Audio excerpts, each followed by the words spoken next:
Good morning, everyone. My name is Doris Rodriguez, and we'll get started in just a few minutes, where we give people a few moments to get it situated. So if you need to get anything, please do so now.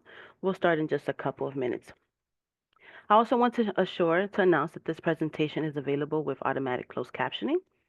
Additionally, we'll be providing simultaneous interpretation in Spanish this morning, for which I will now provide instructions for our Spanish Zoom attendees to join. Hoy siempre brindamos servicios de interpretación simultánea para nuestros eventos, igual en persona o en Zoom. Favor de hacer clic en el globo al fondo de su pantalla donde dice interpretación, luego haga clic en el idioma que desea escuchar. En este caso, español. Si quiere escuchar solo el intérprete, puede también hacer clic en el Mute Original Audio, que silenciará el audio original. Muchísimas gracias y de nuevo bienvenidas a Sinergia. Estamos agradecidos en tenerlos aquí. Before we begin, I want to let you know that we'll be broadcasting today's event live on our Facebook page, and I want to give a warm welcome to those joining us there. So let me resume that now. Give me 1 second.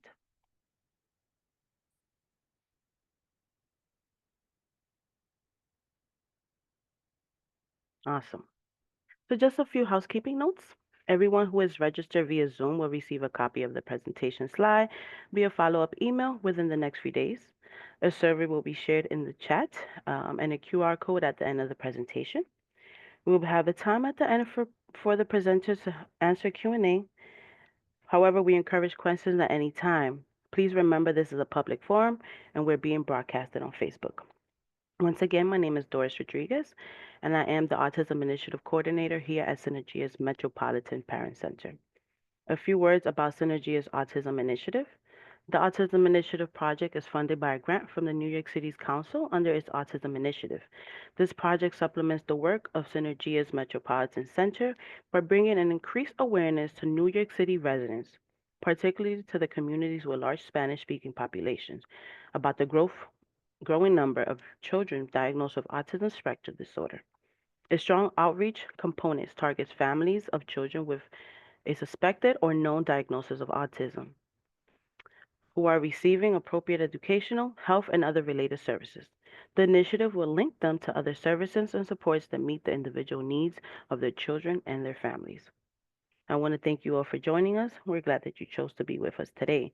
Before we get into it, I would like to introduce our presenter today. I want to welcome Dr. Anna Milgram, Clinical Assistant Professor in Autism Services at the NYU Child Study Center. I'm so glad that you can join us today. We have so many questions, so I'll let you get into it. So I hand it over to you. Thank you. Amazing. Thank you so much, and excited to see how many people are with us and joining.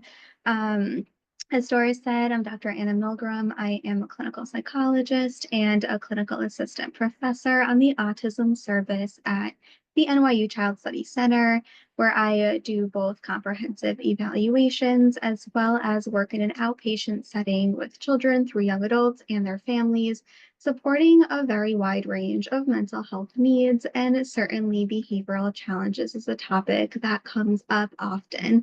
So very happy to be here and to spend the next hour and a half talking with you about supporting challenging behaviors at home and in the community.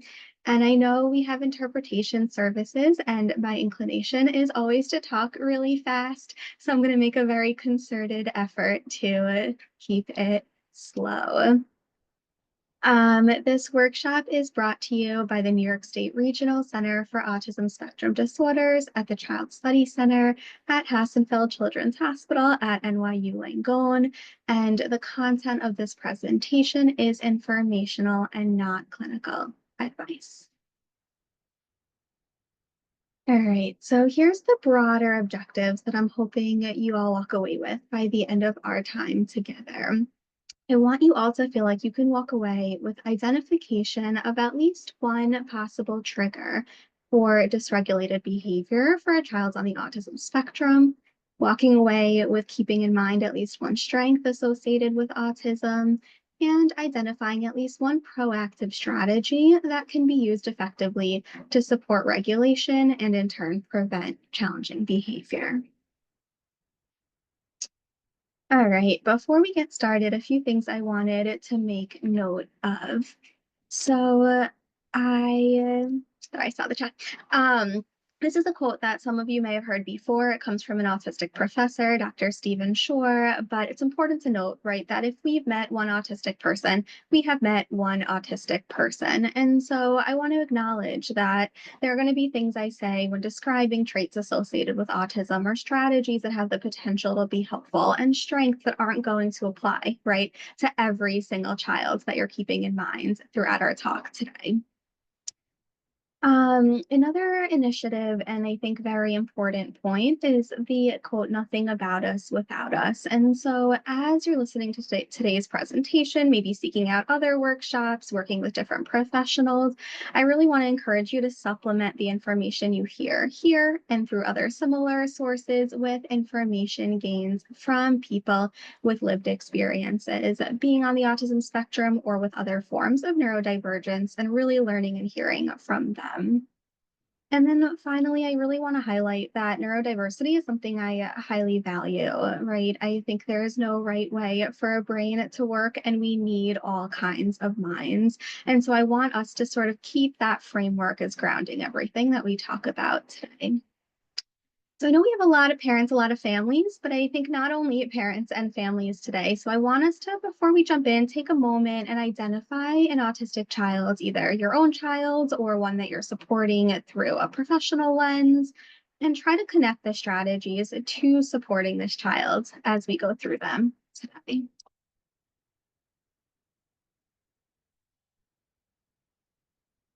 All right, let's start with some myths. So, things we often hear about challenging behavior.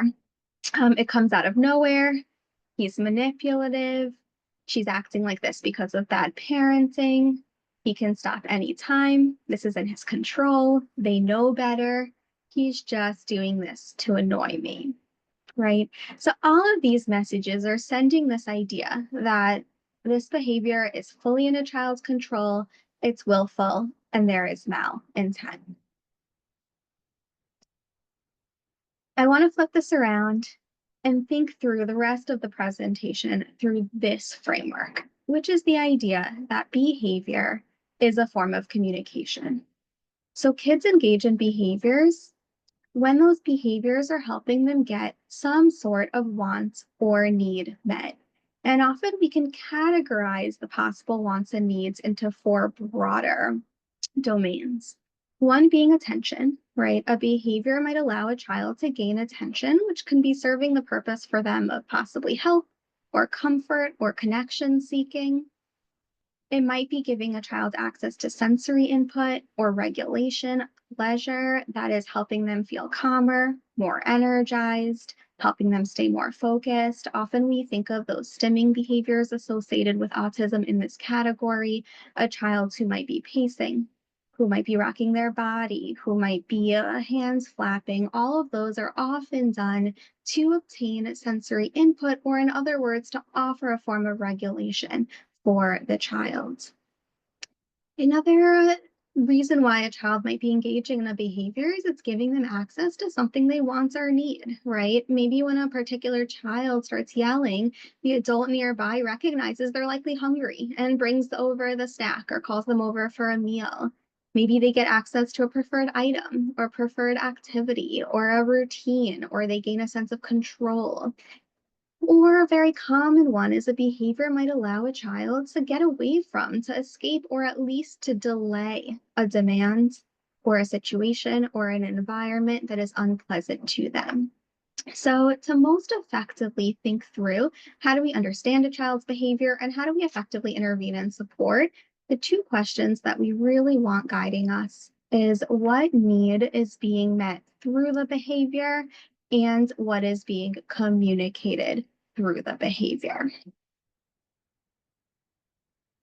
Now, how do we get to the bottom of these questions? How do we begin to make sense of what might my child be communicating through this behavior? This is a framework that can help us start to do that, right? Oftentimes, when there's a behavior happening, we start the conversation as, my child has been hitting, or insert whatever that behavior is. What can I do? And I always say, let's zoom out, right? And let's really try and understand it and let's try and put it in context. And oftentimes we call this model or this framework through which to understand behavior the ABC model, with a little S in the beginning. So, to walk you through briefly what this looks like, a setting event is what sets the stage or makes it more likely that a child is going to respond with a behavioral challenge with some form of dysregulation or distress when some sort of trigger comes about. So, this could include hunger, thirst, sickness. So, a child who's already hungry, thirsty, sick, tired, there's a change in their routine, they're overstimulated, there's too much sensory overwhelm going on. Then, when there's a particular trigger that comes about, it causes the behavior to happen. So, an antecedent is that direct trigger for that behavior to come about. And then we want to also think about what happened after the child's engaged in the behavior. What happened next? And this isn't just the more formal, like, did I give a timeout? Was there a reward given? But it's also, how did the natural environment respond? What naturally happened next? Did the other kids start laughing, right? And it became like a moment where the child felt connected with their class. So, what happened next? So, to talk you through an example, maybe you bring your child in to meet a new therapist and they're beginning therapy. And during the session, the child hit you as the parent. And how do we make sense of this? How do we understand what they're communicating? How do we plan proactively for next time? So we might zoom out and remember that the child didn't sleep well the night before, and usually they go home right after school. But today, plans changed, right? Because instead of going home, they came to this new therapist office.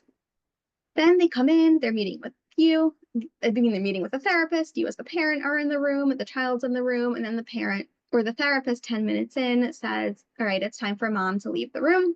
Maybe the child then proceeds to hit mom. And then maybe the mom notices, right, that this is a moment where my child isn't ready for me to leave and gives the child a hug and says, don't worry, right, I can stay a few more minutes with you, right? I can stay in the room.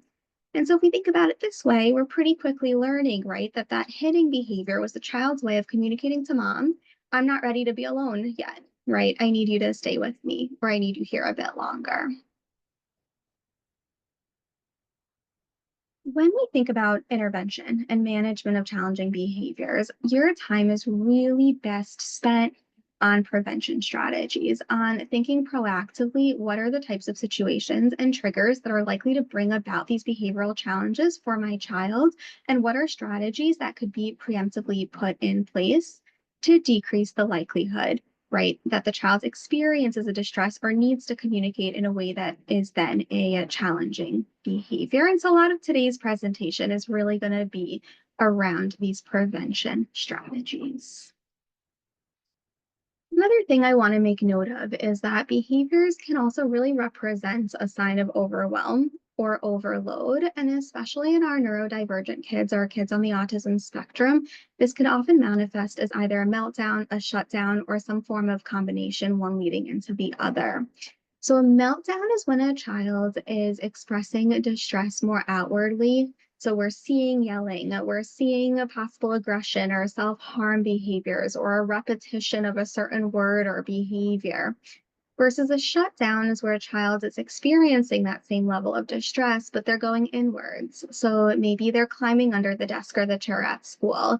Maybe they're retreating or losing access to words or whatever their typical communication form is. So then you also want to hold that framework in mind, that it often is a sign that the child is highly overwhelmed. And we'll come back to this point in a little bit too. All right. So, as I've been saying, behavioral challenges are really just the tip of the iceberg. It's what we see, it's what we observe, it's what we notice. And to most effectively intervene, we really want to become investigators and think about what is underlying these challenges coming about for the child. What are the setting events? What are the triggers that are bringing up what we're now observing, which is a behavioral challenge? And especially for this population we're talking about today, we want to hold in mind that just by nature of having a different way of naturally thinking and being, living in a world that doesn't naturally cater to that, right, brings up an increased likelihood of stress and is in and of itself something we want to be thinking about underneath the iceberg. So what are some of the more common triggers or some of the setting events that we want to be holding in mind from a proactive standpoint? We want to first think about some of the traits, right, that are inherent and associated with autism. And those fall, I'll go through this very briefly, but into the broader categories of social communication differences and what are often called restricted repetitive behaviors. So, socially, what we sometimes see are differences or difficulties when it comes to the back and forth of conversation, the use and understanding of nonverbal communication, things like eye contact, gestures, facial expressions, as well as the understanding and forming of relationships. On the behavioral side, what we often see are differences in sensory processing, having these areas of intense and focused interest and passion, having this need for sameness, for routine, for predictability, and a form of regulation that is done through a repeated movement of the body, through a certain repeated use of objects or particular use of objects, as well as certain forms of speech.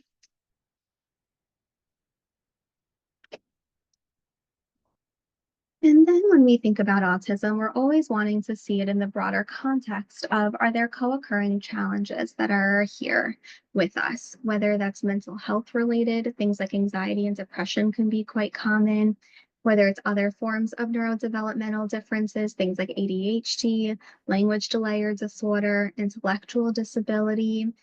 Or we also know medical conditions can be really common, and certainly pain, right, is a setting event or could even be a trigger for a challenging behavior. And so, something we want to be mindful of if we're seeing a lot of behavioral challenges, do we know that there's nothing medical or pain wise underlying it? So, how do we now link these traits that we know to be associated with an autistic neurotype and common setting events and antecedents or triggers that may come up for our child? And then as we think through these, we can jump over to thinking about, now that we know these, what are some of the strategies that could be put in place? So when it comes to linking some of these traits and some common triggers for these behavioral challenges that we might see, potential differences in social communication.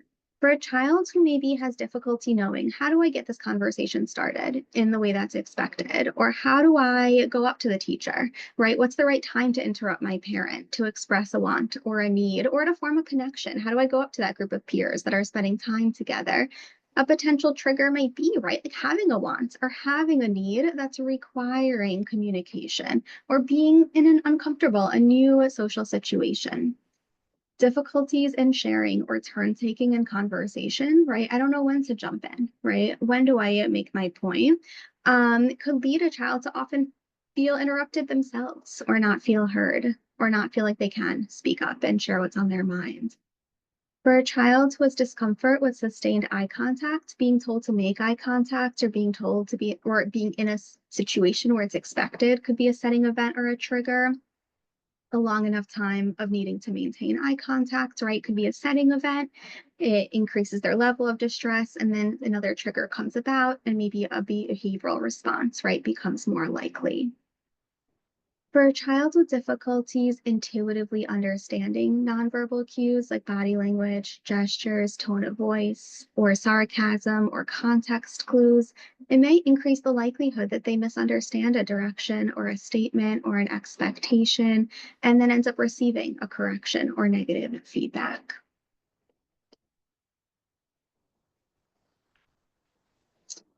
When it comes to the behavioral side, many of our kids have areas of strong focused interest, true areas of expertise, passion areas. And so a natural trigger could become not having access to these things, right? Or having to transition away from them, being in a flow state, really enjoying what they're doing. And now it's time to go move on to whatever is next. That need that many of our kids have for sameness and routines and predictability, and with that, that strong discomfort that comes with change, Changes to the routine, changes to the environment, unexpected events, new situations can absolutely all be setting events and triggers. And we know those happen often, right? Our world is really, as much as we might try to make it consistent, changes naturally can arise.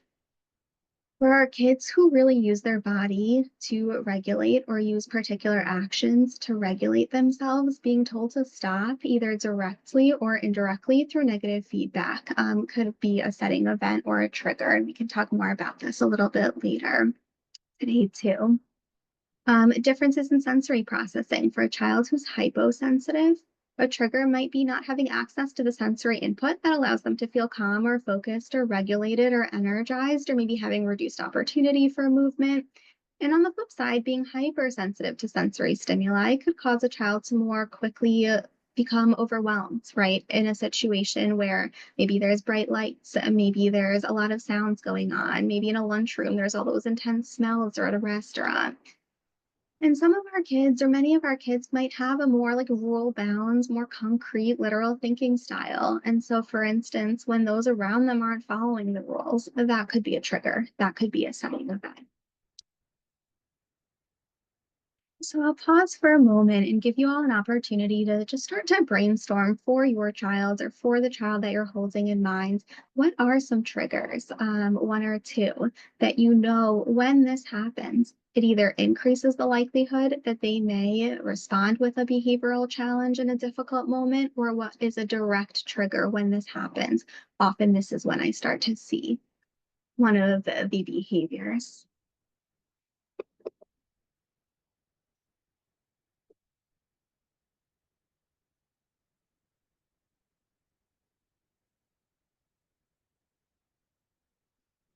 All right, let's take a moment on strengths. There are natural strengths to thinking in ways that are different from the neuromajority, and we want to keep those in mind, and we want to use them and leverage them when designing supports and appreciate them too, right? So many kids who are neurodivergent, who are on the autism spectrum, are visual learners. And that means that having something visual, having something concrete can often be incredibly helpful and useful for them. Many of our kids do really well with routines, with structure, and learn well with explicit instruction when things are very clearly laid out, when expectations are really clear. And just by nature of thinking differently, there's a unique perspective that kids can offer and allow all of us to think in ways we maybe wouldn't have initially thought, right? Adding so much to the conversation or to the perspective. Many of our kids have areas of deep interest and expertise and knowledge, and it's quite incredible, right? And they have an associated really strong memory at times, or really strong ability to focus, both on these areas of interest and sometimes more broadly as well. And many kids on the autism spectrum through adults are straightforward and honest and direct communicators. So there's a true genuineness, right, to what they're saying and what they're bringing into the interaction. So pause for a moment. We have the child you're keeping in mind, some triggers that cause them to have moments of distress, behavioral challenges. And now let's take a moment and reflect on at least one strength that you can think of for your child.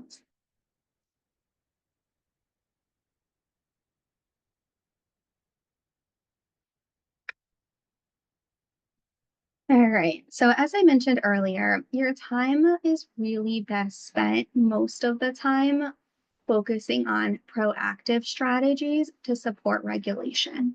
And so that's what really the large bulk of what the rest of our presentation will focus on. And then at the end, I will come back and talk a little bit too about what can you do in the moment, right? So we might do everything we can proactively, and a child might still have a moment of meltdown or a challenge in the moment. And so we'll also go through some in the moment strategies later on.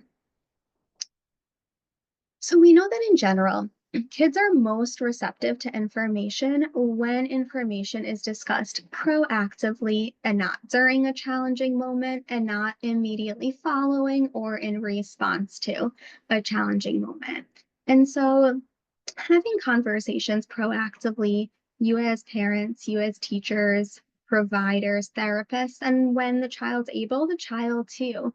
Taking moments, having meetings, reflecting what are the child's interests, how does the child prefer to communicate, and does that differ depending on their mood state, depending on the setting that they're in? What are the sensory needs for this child? Are there sensations that cause them discomfort or overwhelm? Or on the flip side, do they need additional stimuli to feel calm, focused, and energized? Or is it a combination of both? Again, right? Depending on the setting and the mood state of the child. What are early signs for a child that they need support, that they're starting to become worried or upset? And this is going to look really different for different kids. And for some, I think are much clearer. And for some, it's much harder to pick up on these early signs, but could be really powerful if we know them and if the child starts to understand their own early signs. And then we also want to reflect on what's calming for a child, what's worked for them in the past, and maybe even having like a document, right? A working, a breathing, living document that goes with the child, that the parents have, that school has, that their providers have. So everyone's contributing and really thinking proactively about what works best for the particular child and what are we looking out for to know that they might be headed in a direction of experiencing a difficult moment. For many of the families I work with, the common kind of perception at first, and it makes a lot of sense, is the behaviors really seem to be happening randomly. And often that takes place when there's behaviors happening often, right? And at a certain point, it just kind of might feel like it's happening all the time. And so, one approach we often use, and that could be really powerful and helpful, is to take a step back, take a more objective stance, and collect some data to begin to understand patterns, both when a behavior is more likely to come about, what are some common antecedents, and how are we responding, or is the environment responding, so we can begin to better understand what is the child getting through it, right? What are they communicating and what need is being met? And that gives us a really nice way to then move forward with personalized strategies versus just kind of throwing anything at the wall and seeing if it's going to stick. And so this is one example of a data tracking sheet. There's so many out there. You can create your own. It doesn't have to be anything fancy, but jotting down, when does the behavior happen? What's the activity the child was engaging in? What was the antecedent or the direct trigger that then led to the behavior? And what did the behavior look like? What was the response to the behavior? And then beginning to hypothesize, do I think it was meeting a sensory need? Did the child have this opportunity to delay or escape something they don't want to do or don't like to do? Do they get access to something that they're wanting or that they're needing? Are they getting some form of attention? Did it offer a moment to connect with a peer or to get help from me? And the only other category that's not here that I often say is helpful to keep track of is those setting events too. So, do I know that my child today was hungry or at this time of day because we pushed off lunch a little bit? Did they not sleep well before? Are they getting over a cold? Did they get a bad grade on a test in school? And so now when they're home and I corrected them during piano practice, they're so much more reactive to it. The test, a bad grade in school would be a setting event. And then as we start to have all of this in one place, we're able to take that more objective stance and see what are the patterns and really begin to understand the behaviors in a more comprehensive way. And if this feels overwhelming, just picking one behavior to start, right? Maybe there's 10 different ones that you're noticing are causing distress for your child or for you or for both of you. But just picking one perhaps to start, and this can make the process feel less overwhelming. I've mentioned sensory a number of times, but this could really go a very long way. For a child who is sensory sensitive, being in an environment where this is being activated can make it much more likely that, right, if we think of a pot, every moment that they're in a situation that's overstimulating for them is filling up the pot. So then when they're asked to do that small demand, their pot's already full of things that are causing them a bit of overwhelm, and it's going to overflow and boil much quicker. And so if there are things we can do to support this proactively can go a very long way. Thinking about whether changes could be made to the sensory environment. Can lights be dimmed? Can smells be reduced? Can sounds be minimized? And can we have a sensory toolkit ready to go for your child? So this might include earplugs or noise canceling headphones for sounds, maybe something to stroke or squeeze for comfort focus, something that smells good, perhaps to counter any smell aversions that they're experiencing. A hat and a sunglasses could be good for kind of shielding against bright lights, but also minimizing the discomfort associated with perhaps making eye contact with somebody else. Gloves might be helpful for touch, right? For a child who's always showing a lot of challenges during art when they're needed to work with like a particular material, something like gloves might help. And then layers of clothing for many could be helpful too, both to support temperature regulation and also as a form of added comfort. We want to always be thinking about a child's preferred communication method. And this includes for kids who are fluent, who are highly verbal, who generally are able to use language very well to express themselves.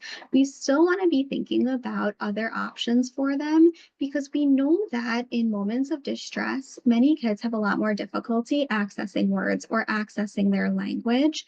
And so if a child's showing a lot of resistance to talking about a particular topic, maybe whenever they need to, that's when they start to have a meltdown or a tantrum or some form of behavior is seen, maybe thinking, right? Like, would they rather type out what happens or draw a picture about it, write about it, play it out? Are there other ways that they're able to communicate or have some sort of visual that they show?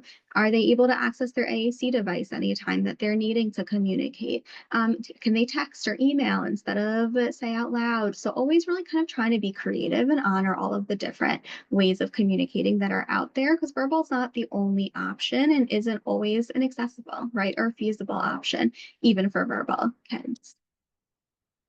Making the day more predictable could be a really powerful proactive strategy. So, as much as possible, creating consistent routines and structure, making sure a child knows what's expected to happen in what order, what are the expectations, and being as clear and explicit as possible for those, and displaying the information when possible using visuals.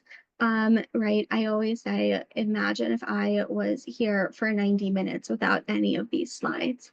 Um, Information said out loud comes and it goes, while information that's visual stays, right? It allows us to process at whatever rate we're able to process at. We're able to reference it, come back to it, think about it in our own way. And so, whenever something could be presented visually, that could be very helpful. And again, even as kids get older, it doesn't mean we have to throw away the visuals. Maybe we just make them less childish, right? Maybe we take out the pictures or get rid of the cartoon character or all of those colors, and it's just words and text, but we want to keep visuals around. And for visual schedules, it could be as simple as like first this, next this, then this, or it could start to become a bit more complex, including all of the different components of a routine. Social stories are another visual tool that can be incredibly helpful both for preparing kids for something to come, maybe something new, maybe something that brings them a sense of nervousness or discomfort, and also for helping teach children new behaviors or help them understand that a certain behavior might need to be shaped into a different one. So the nice thing about social stories is I think you can go to Google now, type in social story in just about any topic, any situation, and you're going to find some sort of template that you can then personalize. And social stories are written in a first person format. So they're really written from the perspective of a child. And so you see on the left, this is one I found online, a going back to school one for a child with separation anxiety. The one on the right is one I actually recently created for a family I'm working with, where the child was kissing other kids at school and the school was expressing concerns about it. So we created this story for him to help him think through what are some of the other ways that he can approach his kids and other kids in his class and let him know he's excited to see them and wants to interact. And oftentimes these stories are really well received by kids. They often ask to read them like day after day, especially because often they're quite personalized or can be. You can even use photos of your child if you're making one yourself. Preparing for transitions and change. So if there's a transition coming up, if you're able to, letting the child know that it's coming, and if possible, offering that information both visually and verbally.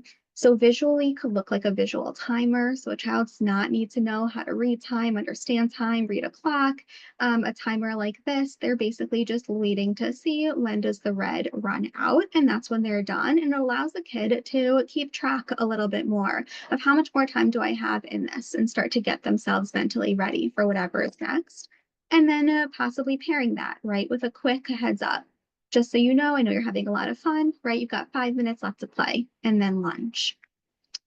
For kids for whom it's hard to stop a task that's not fully finished, something as simple as a pause card could be really helpful, where you're letting them know you know they're not done. Let's put a pause on it. The same way, it'll feel a lot more satisfying, right, to pause a show on Netflix versus having to close it out altogether. There's something about that pause, knowing you're going to come right back to it. You're going to know exactly where you were. I worked with a child who used the pause card, but also wanted to write at the bottom exactly what his thought was when he was finishing up the task, so he doesn't forget. Makes it easier and quicker for him to move back to the task later, and maybe even making it clear when they're going to come back to it, the exact time of day, the exact day. When possible, previewing upcoming content. Your child has a birthday party coming up. Is it possible to log into Google Maps and see where it is? For a child who really cares about the route, is it possible to map out the route together on Google? Is it possible to go to the website for the trampoline park you're going to and look at pictures of what can be expected? Look at the menu to know what's going to be an option for food. So previewing what's to come, who's going to be there. Often the 5 W's, right, are helpful to keep in mind: who, why, what, where, how. And when possible, informing about changes ahead of time. It's not always possible, but when it is, that can go a really long way in making sure your child's school and teachers know that this is helpful for them. And so they can make sure the child knows as soon as they know, right? Maybe there's going to be a substitute soon, a routine's going to be changed for a school assembly, and letting them have that advance warning. For a child who struggles with transitions too, considering the order of events could be really helpful. So, keeping an eye out for what transitions in particular are the most difficult for a child. Then we can ask things like, which tasks are harder for them? And are there many of those in a row? And is there a way to alternate easier and more difficult tasks, right? So, for a child who has to do math, science, and social studies homework, if math and science are super hard for them, we probably don't want to have them back to back, right? We probably want to do the math, then the easier one, and then the hard one. And so breaking up harder tasks. We can also think about what tasks are less preferred for a child, and can we change the order of events so that immediately following a harder task is the task that they're looking forward to and wanting to do. And I think we do this all the time as adults, right? As soon as I finish my work today, I'm going to let myself watch that new episode of White Lotus, right? So we set up these contingencies for ourselves, and our kids can't really do that yet. And so helping them structure the routine in that way. For a child who's always struggling to get off YouTube to go brush their teeth, it's a battle day after day. Is there an opportunity to switch that around? Let's have you brush your teeth and then you can go watch YouTube. And so the activity that's motivating is motivating a child to do what is less pleasurable but needs to happen regardless. Offering choices is so powerful. We know our kids really don't have so many opportunities to exert choice making, right? Their days are really structured. They do what we ask them in the morning, they go to school and do what the teacher has planned for them, and onwards and onwards. And so, any moments where in a no choice situation, a situation where we're telling a child they need to do something, if we can create some choice within that, we're helping to build their independence. We're likely increasing their potential motivation to engage because they feel like they're part of it, right? So we're moving to the table, but what chair do you want? It's time for snack. Do you want goldfish or fruit snacks? Which homework do you want to start with? Or we need to clean up before we can go to the park.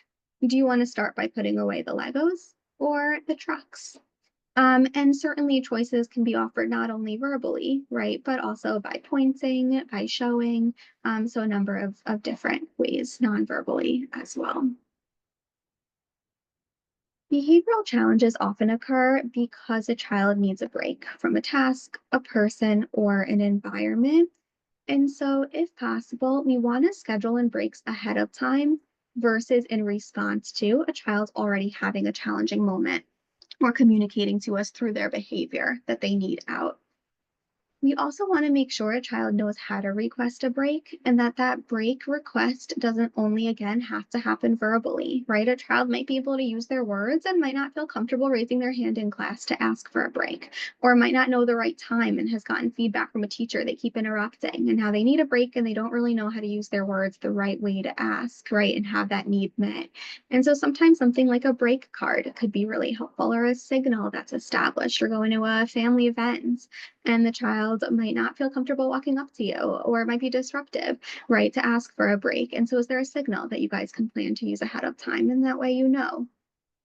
Considering different options for the break. So really thinking together or for your child, if needed, like what are they needing from this break? Are they needing a break from all the stimulation in here? Are they needing quiet completely on their own? Are they needing time away with one person so they can feel connected, right? They don't actually want to be alone, but they're feeling like there's too many people in this space. And so really thinking about like what is the need that they're wanting to get from the break and how do we form the break to meet that? And very often some form of movement is helpful to incorporate within this. Doing things in small steps or doses. So tasks or activities that are long and difficult are overwhelming often, right? And so we want to think about how we can take a larger task and break it down into smaller steps for a child. So for a child who might get really overwhelmed, understandably, by an instruction like clean up, but when they have a 10,000 toys all over the room, maybe we can break it down for them and just say, hey, can you put your Legos in the blue bin? Or for a child who gets overwhelmed when they see that worksheet with all of these math problems on it. Can we cover up all but just the first row so it doesn't feel like there's so much they're needing to do? We could also think about whether a child could handle attending or engaging in an activity for a shorter period of time to start, right? I know you really don't want to do piano practice. Why don't we just set a timer for 15 minutes and then we'll check in, see how you're doing, see if you need a break. Or, birthday parties maybe are really tricky. Is the plan to say, you know what, let's just go for 10 minutes. You'll say happy birthday, you'll give the gifts, and then we'll check in. We'll see if you want to stay or if you want to break or if you want to leave entirely. And so planning for that smaller step or that shorter time frame and ending with success is always better, right, than pushing for that harder step or that longer time frame and ending with a challenging behavior. And certainly the idea, right, is it can be gradually increased over time. We want to support autistic forms of regulation and coping because these are really natural ways that our kids, our adults on the autism spectrum can use what are strengths for them and what is natural to them to help them feel calm or focused or regulated. This includes stimming, and this also includes those areas of strong interest. And I know there were some questions asked preemptively about like what happens when the stimming is really disruptive for the child's being able to engage or those around them. So we can come back to talk a little bit more about that question in a bit. We can integrate kids' areas of interest to capture motivation and to increase comfort in situations where we're currently seeing behaviors. So on the left is a visual that I created with a family I was working with for a child who was really struggling to refrain from hitting his sister when playing with her. And his really most favorite show was and book character was Daniel Tiger. And so we wrote our own book for him where Daniel Tiger is basically encouraging him to play in a gentle way with his sister. And that was really motivating to him. Over here is a picture I found online, but for someone who loves Paw Patrol, right? Having characters remind them of what they need to do. I worked with a parent whose child, I think it was really didn't want to brush teeth, but loved Elmo. And so mom only during toothbrushing time would turn into Elmo and talk to him throughout in this really amazing Elmo voice. And that was so exciting for them. Um, and then if a child's really resistant maybe to wanting to go somewhere, but They love transport. Maybe they really enjoy the trains in New York City. Is it possible to map out a route that would allow them to ride their favorite train or their favorite bus on the way there or back? And might that help them feel more comfortable and motivated? All right. So for many of our kids, they're getting a lot of corrections during the day, across home, across school, across other settings. And those pile up, right? One after the other. And then finally, one of them, right, might be the one that kind of causes that explosion. So, one thing that we know can be really powerful is trying to shift the ratio. So, if we know we need to correct a child or tell them one more thing to do, is it possible to first insert 4 to 5 praises in there? So if we know we need to tell them to rework a question on their homework, we can tell they didn't do it correctly. It's important for us to give them that feedback. Could we start with a few? I'm so proud of you for coming right home and doing your homework. You've been sitting so nicely. It looks like you're doing such a nice job on this. You really understand this topic. Wow, you even got this one that looks pretty tricky. For number 9, take another look, right? I think you maybe read the sign wrong. And that can often go a really long way in helping a child be more able to accept whatever it is that's coming at the end of that correction or that additional commands. So, on that topic of we know children use their behaviors often to communicate, and we want to be asking ourselves, what is a child communicating through their behavior? In addition to proactively setting up the environment in a way that might promote comfort, might cater to a child's thinking style, learning style, needs, we can also try and think about, what is another way that a child might be able to communicate this, still have the need met, but communicate it in a way that's more productive, right? Or more effective, causes less stress to them and others. So if we go back to that example from the beginning, for a child who hit his mom in the therapy session because they wanted mom to stay, we figured that out by taking a step back, mapping out what happened, we can now think about with the child next time, be ready to prompt them. What is another way that a child can let the mom know, no, no, I need you to stay. I need you to be here longer, but do it in a way that's not hitting, right?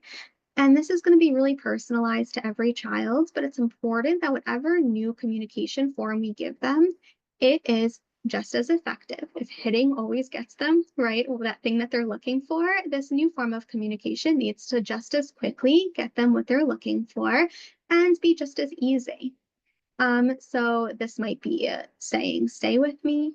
This might be using a sign, an AAC device, depending on the child's communication. It might be a nonverbal, putting up 5, like I need you here for 5 more minutes, right? Some other type of signal that you decide on together.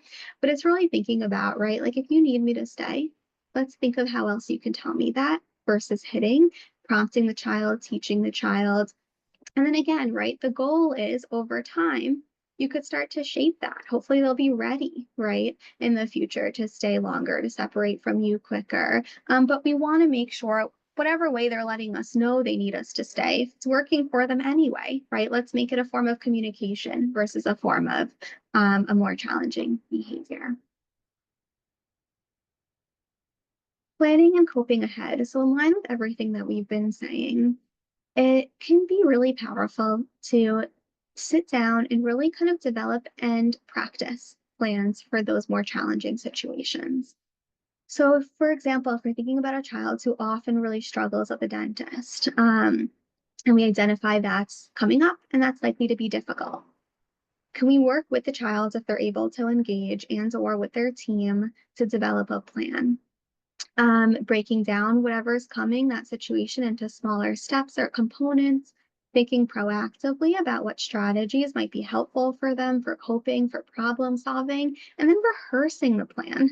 So it might be reading a social story about going to the dentist. Then coming up with a plan together. When you're in the dentist chair, what might be helpful? Maybe it's headphones while they listen to Nintendo or Mario soundtrack. Squishy, they could squeeze throughout. And maybe it's a yellow break card, right? None of us can communicate verbally when our mouth is open and someone's doing dental work. And so can they put up that yellow sign and that signals to the dentist, I'm going to pause for a moment, right? And give you a second to recoup. And maybe they have a certain number of those they're able to use throughout the appointment.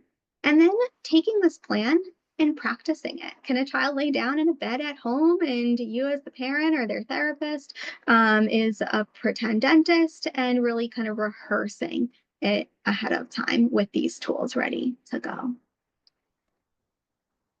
And this really coincides with this idea that we wouldn't teach a child, right, to ride a bike for the first time in a rainstorm. And so, similarly, we really can't expect kids to learn regulation strategies when they're already feeling or close to the point of dysregulation. And so, the time to practice regulation strategies really is when a child is calm. All right, pause for a moment. Think back to those triggers you identified as strength for your child and see if there's one proactive strategy you can think of that might support with an identified trigger or with lessening a setting event, something that might increase their distress and then make it more likely they respond when a trigger comes about. Any materials you need for this? What might be your first step to implementing it?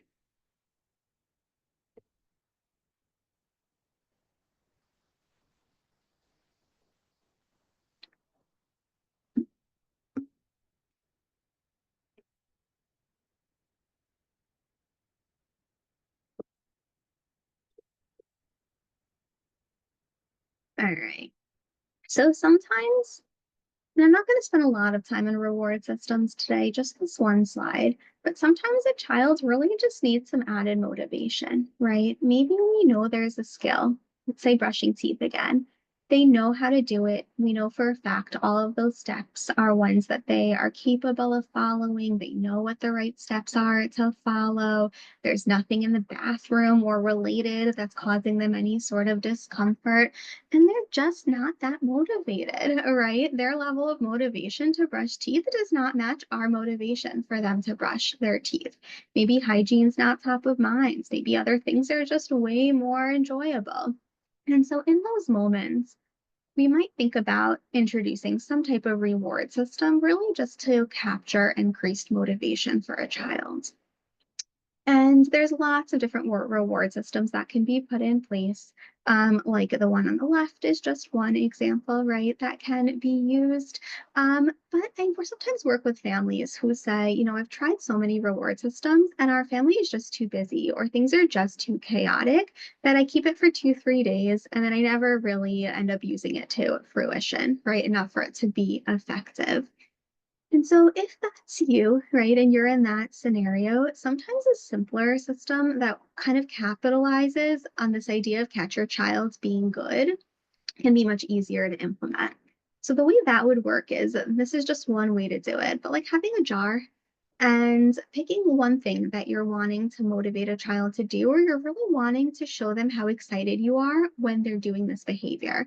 So, for a child, maybe who is often hitting his sister during playtime, what we'd want to catch them doing is the opposite. Any moments where they're in a situation, maybe even in a room with a sister, maybe even playing on opposite sides of the room, but things are gentle, things are calm. And the goal is it's not that a child needs to do something a certain number of days to earn a reward, but it's more as a parent or as a teacher, as a therapist, we're looking out for any moment where a child is naturally doing this, even if it's just for a moment, and calling it out, catching them in the act. And then maybe adding a marble to a jar. And maybe when the whole jar has been filled with marbles, however long that takes, the child gets to pick what movie is going to be watched for family movie night or can get that extra trip to the ice cream store. And so sometimes that's a simpler way to increase motivation, to show the child how much you appreciate seeing a certain behavior or skill of theirs without needing to follow a system, which isn't always feasible for families. All right, so now a little bit of time to talk about supporting regulation in the moment. So again, we might try everything in our power to set up the environment, to plan ahead, to equip a child with tools, to practice those tools, and a meltdown or a really challenging moment may still occur. And how do we support our child? What do we do in those moments? So when we think of a meltdown cycle, there's a number of different stages really that it can be broken down to. So we've got that initial period of escalation, and then a certain point where, and I think many of you can probably imagine this exact moment, you know it's the point of no return. At this point, there's really nothing we can do to prevent a child from needing to run that full course of a meltdown. At a certain point, they're going to reach their peak. And after that point, there's going to be some period of de escalation. And that period of escalation and de-escalation can look different for every child. And these are just two examples. There's many more ways that this might look for your child, and it might look different again in different situations. But some kids are going to have a shorter escalation phase. So those are our kids where it feels like you would describe them as going from 0 to 100. They're here, and then all of a sudden they're truly at their peak. They've reached their point of no return. There aren't a lot of opportunities for these kids to catch the early signs because once they're there, we've got about a second, right, before they quickly go all the way up to the peak of their escalation. And sometimes these kids are the ones that have longer de-escalation. So the period of time they continue to be sort of in this like altered state following a meltdown as part of a meltdown might go on for a long period of time. Then we have our other kids who may escalate for a long period of time. So these are the kids we're much more likely or usually able to identify, oh, this is how I know they're starting to experience some distress or discomfort. And then when they do reach their peak, their period of de-escalation is shorter. So they went up for a long time, they reach their peak, and then this is a child you might describe as, and then they seem to just sort of snap back, right? Or they recover really quickly. And so knowing what your child's meltdown cycle looks like could be really helpful in thinking about how you might intervene and like what you could anticipate, right, in those moments. One thing that's really critical here is that no part of this is a teachable moment, right? Or a moment for problem solving. We really can't problem solve until well after the recovery phase. And that's true for kids. It's also true for adults. It might even be the next day, right? And I think that's important to remember. Once your child is in that state, they're having a meltdown, they're having a shutdown, you can take the pressure off yourself as a parent or as a professional to make this a teaching moment, to problem solve, to fix. All of that is going to happen after the fact. And in the next few slides, we'll talk about like what do you do, right, in these moments when the child is having their meltdown, if we don't feel like it could be a teaching moment, if it really is not a moment for problem solving. But when we do get to that teachable moment, one of the most kind of productive ways to go about it is to keep the focus on what to do next time. Here's what I'm noticing is a situation that's hard for you. Let's plan for what might help next time versus really focusing in on all of the details or harping over the situation that already occurred. So during that point in time when that broader meltdown is taking place, as the adult, one of the most powerful things we can do is offer a state of steadiness and calm. Or, in other words, to provide a sense of co regulation in the moment. And so, what we're doing is helping a child find calm by modeling our own calm and want to say very honestly, right? Of course, this is easier said than done. And it is one of our most powerful tools as parents, as professionals, as an adult that happens to be present, right, with a child who is experiencing a meltdown or a shutdown. So again, the emphasis during the actual meltdown is safety, and not problem solving. If there's a way to remove the child, if they're in a public setting, or in a setting where there's a lot happening, if there's an opportunity to help them or to move them somewhere quieter, somewhere more private, less stimulating, that is helpful. And even if we can't, it's the moment when we can allow ourselves to eliminate that expectation, eliminate that demand. Again, this is not a teachable moment at this point. It's really about just helping the child get back to a state of regulation. We might want to reduce input and consider the sensory needs for that child. And so this might look like lowering our voice, softening our facial expressions, maybe dimming the lights, maybe stopping talking altogether. We could offer skills to a child either more directly if we know what might be helpful to them, or by engaging in a strategy side by side to give them a cue. But you don't want to start a power struggle, right? They're not in the right state of mind for that.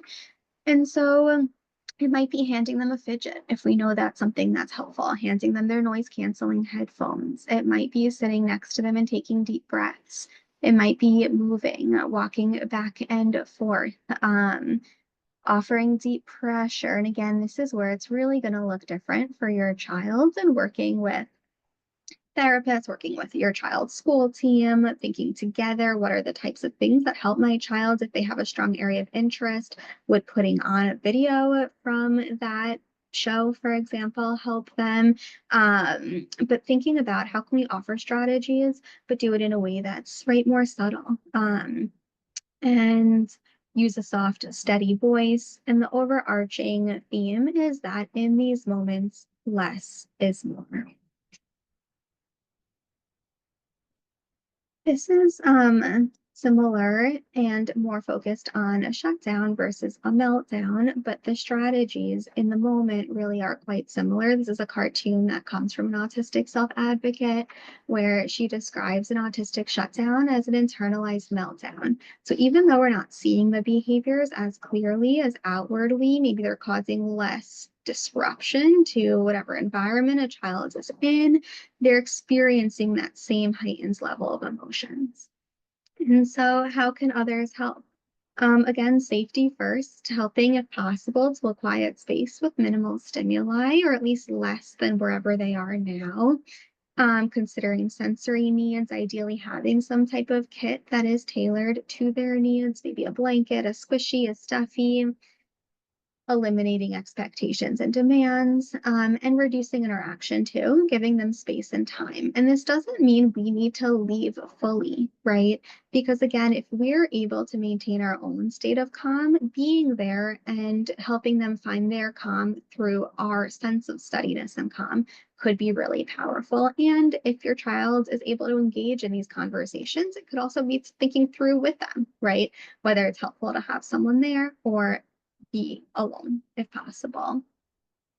And the reminder that she gives at the bottom, right, is that an autistic shutdown, it's not voluntary, right? And it is painful and it is exhausting. And so, really trying to come to that moment with a sense of patience and compassion. Again, I know this is easier said than done.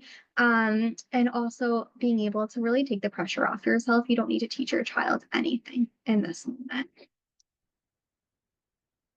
And before turning over to questions, wanted to emphasize too that every one of you here has a child or is working with a child with a different level of need, right? And that means probably when it comes to behaviors, differing concerns when it comes to the intensity of the behaviors, the frequency of the behaviors, any safety concerns that come alongside. And so we can't always do this alone, right? And a team approach sometimes is important and needed. And these are some of the people that can be helpful for different kids when there is a behavioral challenge that is occurring and recurring and needing to be managed, both to support the child's regulation, the quality of life, as well as the families. And so, very briefly, right, a speech and language pathologist can be incredibly powerful for thinking of behavior as a form of communication. Then who better, right, to support a child with trying to find more effective or other ways to communicate their wants and needs in a given moment. Psychiatrists can be helpful if a medication has the potential to offer benefit. A mental health or behavior professional, whether it's a psychologist, a social worker, perhaps an ABA therapist. And I know there's another talk in April that's more focused on that and can also answer some questions when it comes to like what is a good provider within that area. What to look for good ABA, but in general, working with somebody who can either work directly with your child to help them develop coping tools, or working with you, the parents, the family, the teachers, to think through more objectively when are these behaviors happening? What might they be communicating? What strategies can we put in place? How do we put those in place? Occupational therapists can be very helpful for supporting self regulation, and they have a true expertise when it comes to sensory processing differences. So they can be very helpful again in helping your child build self regulatory tools, understand their sensory profile, and help you learn additional tools too that you can use to help your child find a state of calm. And then, as mentioned earlier, health problems, medical problems, pain, those are really significant contributors to behavioral challenges and happen and occur at an increased prevalence for kids on the autism spectrum. And so, if there are a lot of behavioral concerns, checking in with a pediatrician or for a child with GI distress, for example, a specialty medical provider who can take a look, see if there is anything that can be supported from a medical or pain standpoint. Briefly, again, I know there's likely a wide range of behavioral needs, and hopefully, while everyone, again, I hope, has a strategy that they're walking away with that has the potential to be helpful for their child, the intensity or the level of need is going to differ. And so, for those of you who do have children on the autism spectrum, are looking for behavior supports, the Office for People with Developmental Disabilities, which is a state-based program, if your child is found eligible for it, it can open doors to additional behavioral support programs. And so, if you haven't already looked into it, could be helpful to apply, see if your child would be found eligible. And even if your child does not have OPWDD or is not found eligible, there are certainly community-based resources too that are available to you and your family in a moment of crisis, including things like children's mobile crisis, as well as a shorter term or intensive intervention that can really kind of help to prevent the goal of hospitalization, like home-based crisis intervention. And that brings us to the end of content. I know there were a lot of questions sent ahead of time, but I think there's also a lot that came through throughout the presentation. So I maybe will take a moment and read through those. Doris, I see you came back on. Did you want to jump in? Yeah, I don't know if you want me to read them out loud or if you want to answer them directly. So, I'll go ahead with the first question in the Q&A. When it comes to restrictive thinking and behavior, are they connected with speech and language delays and difficulties with socialization?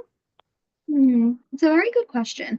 So when we think about autism more broadly, right, those are the two different categories, then two separate ones, right? One being that more restricted repetitive behaviors, and the other one being those social communication differences.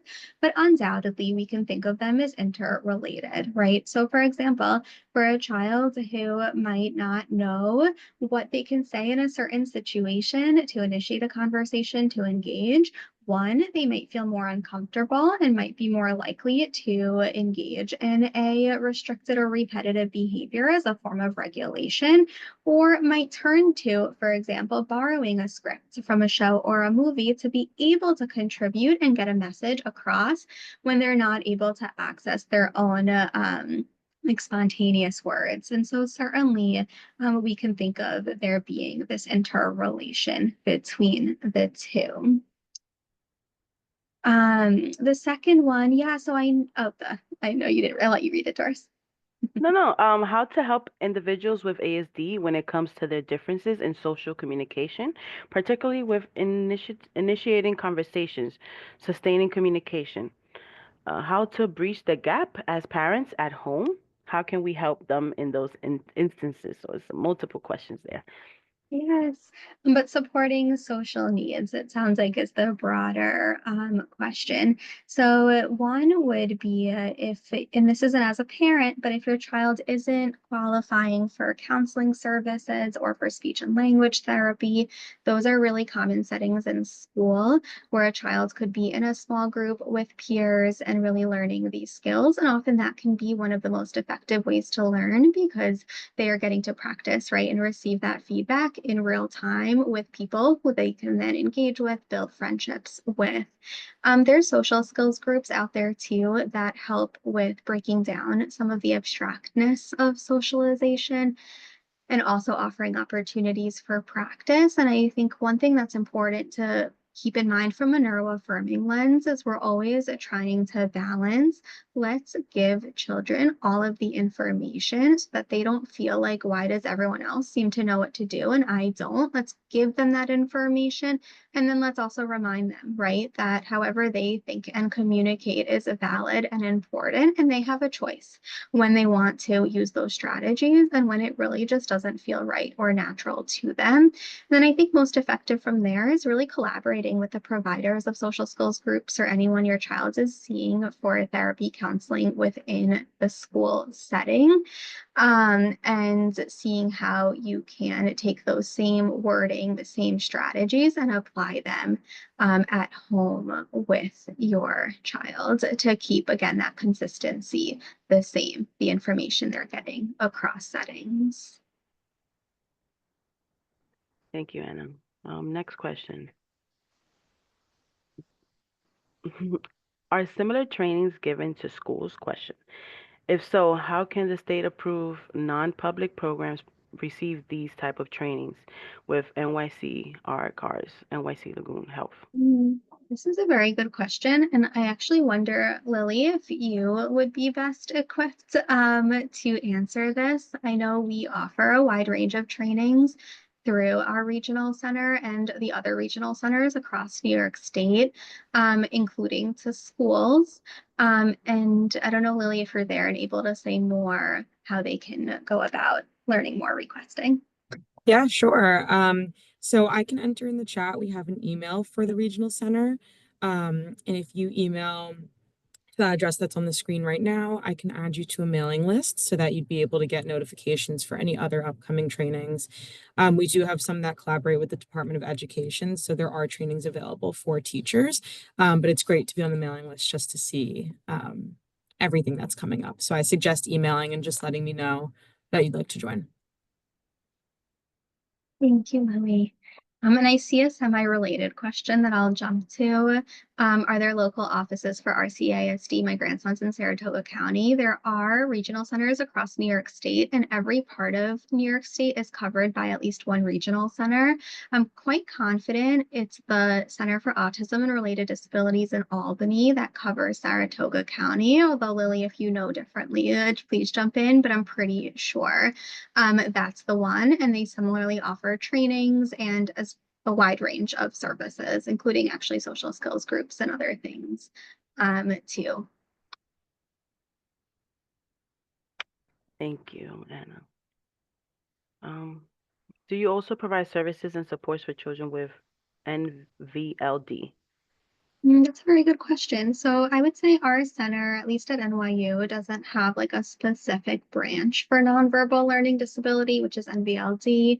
That being said, oftentimes the support needs of our kids with NVLD can absolutely overlap with our kids who have other forms of neurodivergence, including autism. And so if you're looking for like an individual therapy provider or a particular group, you can absolutely still look into the services we offer because there's a decent chance, right, that some of the needs that you're looking for or they're looking for might overlap and could still be appropriate. Thank you. Mm. I did see somebody made a comment about possible diet, food sensitivity, and autism. Maybe if they, email the email that you shared on the screen, they can receive more information about that. Um, Sure, and I guess I can quickly say, I mean, as not a nutritionist or a mhm. medical provider, right, there's limits to what I can say, but absolutely we see kids having a higher prevalence of like GI, gastrointestinal distress, food sensitivities, who are on the autism spectrum. And so if that's suspected for your child, working with your pediatrician or a nutritionist to make sure any of those aren't contributing, right, to any broader level of like distress or discomfort that a child's experiencing throughout the day. I know, sorry, because I have a mute button here. Many of the audiences I've noticed before are inquiring about the social story that you created. If you can possibly share that, and I can send that to everybody that attended today. Oh yeah, of course, happy to. And truly there's so many out there. It's kind of amazing. And so definitely take advantage too of Google, as silly as that sounds. And many of them you can download as a Word document, which then offers the opportunity to edit it, make it your own, make it feel right and relevant for your child, your family, your school. And there's a book out there that I'm blanking on the name now, but it's called The New Social Story Book, I think. And there's a few versions of it that goes over, Carol Gray's the one who developed social stories and goes over really how to create one effectively and one that's engaging. And that's often a book that I recommend for a family who wants to get into being able to create their own. But Thank yes, you. also happy to send that one out. Awesome. Next question. How can I motivate my staff who are not trained in special education to implement some of the suggestions from the workshops? They're reluctant to do so. Yeah, it's a really hard question. I think difficult to answer without more context, but I think one thing that we could give thought to is understanding more of their hesitation. I think often when we're hesitant to do something, it's because we think it won't work, right? Or the amount of effort that needs to go in from our end isn't going to translate to the level of like effectiveness that we need to see to make that work feel justifiable for time, for resources. And so perhaps understanding more where those hesitations are coming from, and if a more tailored presentation for your staff, for your school would be helpful. Again, reaching out to any of the regional centers for autism across New York State, depending where you are, and maybe requesting a training for your school in particular, perhaps would increase motivation if it felt like it could be a little bit more tailored, right, to their needs, and that can more personalized address their concerns. I know that's not the best answer, but I think hard to know more without kind of the context of where their hesitations might be stemming from. Thank you. Is there any correlation between the use of screen time and the prevalence of autism? So we actually may at some point have a speaker coming in on screen time because we are getting a lot of very good questions on the topic. And so stay tuned. We are hoping we may be able to have one coming in at some point to give a presentation.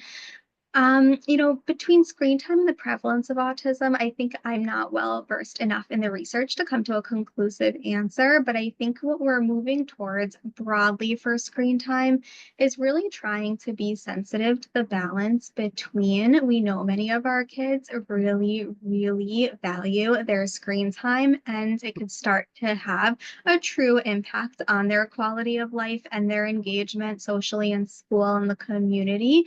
And so we want to think about that while also balancing that we know some of our kids who have thinking differences, social differences, communication differences can gain a lot of benefit from screens for other reasons. And so there's a big right question that we're all trying to navigate, which is how do we find the right balance, meeting needs, and also making sure it's not taking away right from a child's living like their full life. And I'm hoping at some point our team will have more to come with a dedicated talk on the topic because there's so much nuance and so much to say. Awesome. Thank you. So Anna, we don't have any more questions. Oh, wait, I just see. Oh, okay. Is part one available, and how do you get parents to buy in if there's a bridge in relentlessness? Relentless. Mhm. There's a Hmm. bridge. Mhm. So part one, Doris, I might let you answer, right? That's probably referring to the presentation Okay. I'm like, from Doris. So Uh, if that person wants, they can follow up with me via email. I will share that information now. Sounds good. Okay. And that's it. Just a lot of thanks. I don't know if you want to go back to any of the pre-registration questions. I know that you answered them mostly in the slide. But that's it for the our Q&A. Awesome. I'm happy to. I think there's like one or two questions that came through in the registration that I didn't get to. So happy to very briefly Mm-hmm. touch on those. I know there was one question that came up when it comes to like self-stimulatory stimming behaviors, how to navigate when they are impacting a child's ability to focus or impacting the ability of those around them to focus. I imagine the reference is perhaps in like a classroom, for example. And so for something like that, I mean, certainly it'd be a very personalized response. But one thing we can think about, again, thinking of some of those more like regulatory stimming behaviors as a child striving to reach a sense of calm or regulation or energy or focus. First, just taking a step back and thinking about what might make them need to be seeking out more of this regulation? Is there something again in the sensory environment? Do they not have something that's giving them enough sensory input? Is something broadly causing them anxiety? So first seeing it from like a zoom out lens, what might be increasing the likelihood that a child in this class or at this time of day is engaging in more of these behaviors. I think sometimes if they're not causing a lot of distress or like distraction, or if they are, if we can make some changes that allow a child to engage in this behavior and reduce distraction, like for example, a child who might need to pace, if they can be maybe seated to the side or at the back of a classroom, and that way they can stand up and maybe rock their body or walk back and forth without everyone else kind of having it in their direct line of sight and perhaps impacting attention, then allowing them the space to do that. Sometimes it looks like offering breaks for them to be able to leave the room at more regular intervals, to be able to regulate and then come back and knowing that they're able to do so. And then sometimes it's really working with them or with the team to figure out again what exactly is the need being met for them through the behavior. And then is there anything that can serve as a replacement that's allowing them to meet the need as well, or maybe close to as well? So quite nuanced. I think we want to allow these behaviors to happen if they're not causing a lot of impairment to the child or those around them. And if they are, always thinking about first, why is it more likely to be happening here? Are there changes we can make from that standpoint? Or are there additional accommodations that could be put in place? Thank you. So we do have one question that came in. For attention-seeking behavior needs to be stopped in public, how can I stop it without giving my child attention? That's a good question. I think one thing we want to think about is, are we sure it's purely for attention, right? And why is the child trying to get attention in that moment, right? Like, what is it that they're needing that's leading them to seek out attention and attention in this way? I think if we really comes down to like it's attention, it's they're calm, like there's nothing else contributing to this moment. Something that is sometimes discussed is that concept of planned ignoring and the idea that it can be done in different ways. And one of those being like if they're out in public, maybe a child's running into the street, right? And we can't ignore them running into the street for very obvious reasons.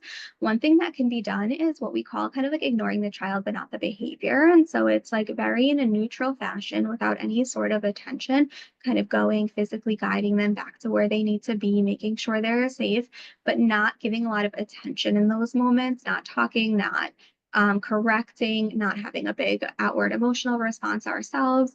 If it's being done because it's like fun to see my teacher start to get kind of mad and she makes that funny expression with her eyebrows, right? Like if that's really where it's stemming from, being able to sort of remove our own response and just kind of do the behavior necessary to get them back to safety has the potential to address a moment like that. Again, a little bit hard to answer fully without the context, but that's one potential thought to consider. Thank you so much. So that's it for our questions. So I want to thank you all for joining us today. We hope that you enjoyed today's presentation on sorry, give me one second, on supporting challenging behaviors in the home and in the community. We encourage our audience just to stay for a few minutes just to complete our survey in the chat. We would truly appreciate if you took the time to complete it. If any of you have any questions that you would like to ask our presenters directly, please let me know and I will get in contact with her. For those joining us via Facebook, to secure a copy of the materials from today's webinar, please contact our intake line. This presentation will also be posted on YouTube in a few days. So thank you for those that are joining us or for those that joined us today, and we hope that you have a wonderful rest of your day. Thank you, Anna. Thank you, Lily. Thank I appreciate it. you. All right. You guys have a good one. Bye-bye.